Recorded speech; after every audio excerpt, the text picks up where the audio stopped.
La commune de la semaine. La commune de la semaine. La commune de la semaine fait étape à Petersbach. Je suis en compagnie de Raphaël Keppel. Bonjour Raphaël. Bonjour Pascal. Raphaël, vous êtes le fondateur de la chocolaterie Bono Bio. Avant de parler de votre philosophie de travail, on va faire un petit voyage dans le temps, revenir une vingtaine d'années en arrière. Vous êtes lancé dans un métier proche de chocolatier, vous étiez pâtissier de formation. Pâtissier, ouais, c'est ça. J'ai commencé ma formation à 14 ans dans un relais dessert international. J'ai fait un CAP, ensuite j'ai fait une spécialisation chocolatier, ensuite un brevet technique des métiers. Après j'ai pas mal bourlingué, j'ai bourlingué en Alsace, j'ai fait quelques boutiques de l'artisanal, industriel, semi-industriel pour revenir à l'artisanal. Et après je suis parti en Suisse en tant que chef pâtissier dans des palaces. Puis ensuite, par conviction, j'ai ouvert ma boîte qui s'appelait Bonobo Alternative, qui était une alternative aux intrants chimiques en pâtisserie, glacerie, chocolaterie. C'était il y a 13 ans. Voilà. Donc je suis revenu un peu sur mes terres en Alsace, rejoindre un peu ma famille et puis essayer de voir un peu la vie différemment qu'en Suisse. Voilà. Et il y a un peu plus de 3 ans, vous avez fondé Bono Bio à Petersbach. Pourquoi d'abord le choix de Petersbach ? À Petersbach, déjà, premièrement, la maison qui était pas chère. Ensuite, on a un cadre de vie qui est magnifique. On est quand même patrimoine mondial de l'UNESCO en Alsace-Bossu. Puis les enfants grandissent bien ici. Il y a tout ce qu'il faut pour les familles, donc n'hésitez pas à venir en Alsace-Bossu. Il y a des maisons qui sont encore à prendre et pas trop chères encore pour l'instant. Et puis parce qu'on a trouvé chaussure à son pied avec une grande maison qui était une ancienne étable qui nous a permis d'avoir l'atelier attenant à la maison. Et ça me permet d'avoir un équilibre entre ma vie de famille et puis chef d'entreprise, artisan chocolatier, quoi. Avec Bono Bio, on pourrait dire, c'est dans le nom, il faut du bon et du bio. Oui, c'est un peu ça. C'était un jeu de mots en fait. C'est derrière ça, il y a quand même une âme en fait, parce que au départ c'était Bonobo Alternative. Donc les bonobos qui font un apprentissage avec leurs enfants avec des outils, on est à peu près pareil qu'eux. Et donc ils règlent aussi leur conflit avec l'acte sexuel, mais pas que. Il y a toujours un bouc émissaire qui s'en prend plein la figure. Donc si on l'enlève là, c'est la débâcle. Donc ils nous ressemblent pas mal. Ensuite il y avait un jeu de mots quoi. C'était du bon au beau au départ. Au pluriel, 7 lettres, 3 O, des chiffres d'or quoi. Mais ensuite, ce qui est important, c'est que on avait fait le logo avant le nom et le logo représente en fait un singe qui me représente. Je suis singe de l'horoscope chinois avec des chaussures rouges qui représentent le travailleur, qui a un drapeau noir et blanc qui représente l'ambivalence qu'on est tous avec au milieu le cœur et une toque de pâtissier et un tablier qui représente le pâtissier. Et voilà. Et puis en 2015, c'est devenu Bono Bio puisque Bonobo a été pris par un industriel. Donc j'ai dû me mettre à la plage. J'ai réfléchi pendant très longtemps et j'ai bougé le I et j'ai enlevé le S. Donc on l'a compris pour vous, chocolatier, c'est même une façon de vivre. Enfin, vous retranscrivez votre philosophie de vie dans votre manière de travailler.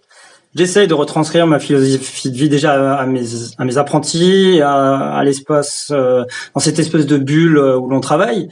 Et puis j'essaie de le retranscrire sur mes produits. C'est une façon de dire les choses et puis de donner du plaisir aux gens. Vous avez notamment quasiment 100%, à peu près 95% des ingrédients qui sont bio. Et puis vous souhaitez aussi que ça soit des ingrédients qui soient produits de manière éthique. On essaie de trouver des produits qui sont éthiques. On a une couverture qui est éthique et qui va le rester. Pour le reste aussi, on est à 95% bio parce que ça nous permet d'avoir 5% de produits locaux, comme une bonne Mirabelle, ou alors tout simplement des framboises de Niedercinzel qui sont aussi en bio. Mais ça me laisse un peu de liberté dans ma créativité.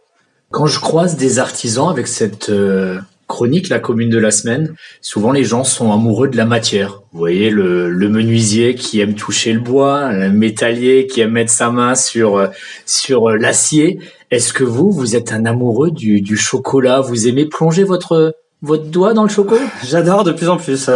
Donc avant, c'était pas trop mon truc, la chocolaterie. J'étais vraiment plus spécialisé dans la pâtisserie, aussi la pâtisserie sur assiette, que j'ai pratiqué pendant 6 ans. Et là, de plus en plus que je pratique la chocolaterie, plus que je me passionne avec cette matière qui est assez incroyable. Et on arrive à la transformer un peu, avec nos idées. Et ouais, j'aime beaucoup. Comment est-ce que vous définiriez votre touche, votre patte? Un peu enfantin. J'aime bien ça, retrouver un peu l'âme d'enfant dans mes créations, et puis parce que je pense qu'il faut garder cette âme d'enfant. Après, ma patte, je sais pas comment la définir. Je crois que j'ai réussi à développer mon propre style depuis quelques années, et on va aller de plus en plus vers ça. Voilà, j'aime bien que mes colorants soient complètement naturels. Enfin, ça se voit un petit peu au niveau des couleurs, et après voilà, c'est à vous de juger. C'est à nous de juger. On a déjà pu goûter tout à l'heure avec David. Je confirme, c'est très très bon. Vous avez également développé, on va parler d'emploi. Vous avez développé votre petite entreprise et quelques personnes ont rejoint l'équipe. Oui, c'est ça. Donc au début, le projet, c'était de travailler tout seul avec Bonobo Alternative. Donc j'ai travaillé tout seul pendant 7 ans. C'était invivable en fin de compte. C'était voilà, parce qu'on voit personne. Enfin, au niveau humain, c'est un peu moyen, mais et puis après en 2015, j'ai pu, donc je suis passé en société et j'ai pu employer mon premier apprenti. Ensuite, après, on est passé à 2, puis maintenant on est à 5 en tout, et ça fait plaisir d'avoir une équipe derrière qui est motivée et qui est là présente tous les matins, et voilà. Donc on a pu créer de l'emploi aussi, voilà. On arrive à la fin du mois de mars. Il y a un grand rendez-vous pour les chocolatiers d'ici quelques jours. C'est Pâques. J'imagine, sans mauvais jeu de mots, que ça turbine pas mal en ce moment. Oui, ça turbine à mort. Voilà, il faut juste essayer de garder le cap, essayer de garder le moral pour pas faire une dépression après. En tout cas, pour moi, chaque année, c'est le cas. 2021 a été terrible au niveau psychologique parce que voilà, j'ai un atelier qui est un peu petit. J'ai un peu, pour l'instant, c'est pas prévu que j'agrandisse et que voilà, enfin les murs sont voilà. Mais c'est vrai que Pâques avec les moulages, ça prend beaucoup de place. On est un peu débordé, il y a beaucoup de manipulation. Et oui, pour nous, effectivement, c'est plus dur que Noël. Voilà. Et quand on est chocolatier, j'imagine qu'on est également gourmand. Parmi toute votre gamme qu'on peut découvrir dans l'entrée aussi, il y a un mini magasin, on peut appeler ça comme ça. Est-ce que vous avez un produit coup de cœur? Est-ce que le chocolatier a un chocolat préféré? J'aime bien les petites. Là actuellement, c'est les petites fritures pralinées, quoi, très fin, très croquant, avec un petit cœur au praliné au milieu, quoi. J'aime bien ça.